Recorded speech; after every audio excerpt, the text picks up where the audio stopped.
पीयूष, आपने कितनी पुस्तकें लिखी है? ম্যাডাম আমার লেখালেখি ৫টা বই अच्छा, আপাতত। विषय क्या है? বিষয় বাংলা কবিতা। अच्छा, कविता में आप क्या लिखते हैं? কবিতা আমার যে লোকসংস্কৃতি, আমার যে জীবন, আমি উত্তরবঙ্গের রাজবংশী পরিবারের সন্তান, রাজবংশী সম্প্রদায়।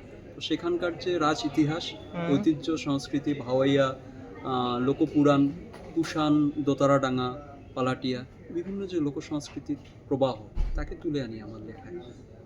तो इस लेखन से आपको क्या चीज़ ज़्यादा प्रभावित की? লেখা লিখে আমার মনে হয় যে সমস্ত কিছুর পরে আত্মসংশোধন, নিজের নিরাময়।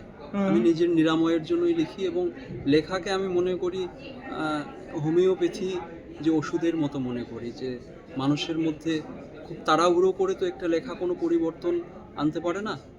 তো আমার কাছে লেখা প্রথমত নিজের নিরাময়, আত্মসংশোধন, নিজের সংশোধন এবং সেই লেখা হোমিওপ্যাথির মতো ছড়িয়ে দেওয়া সবার মাঝে। कुछ बोलना चाहेंगे?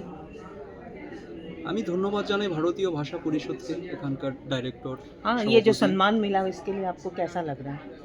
ভালো লাগছে, কিন্তু এই সম্মানের আলো এবং চাকচিক্য যেন আমাকে প্রভাবিত না করে। আমি যেভাবে যে মাটি থেকে উঠে এসেছি সেই মাটি যেন আমার গায়ে লেগে থাকে, আমার যেন সদা গন্ধ, আমার গায়ে যেন সেই পলি মাটি, বরলি মাছের আঁশ, নদীর জল লেগে থাকে।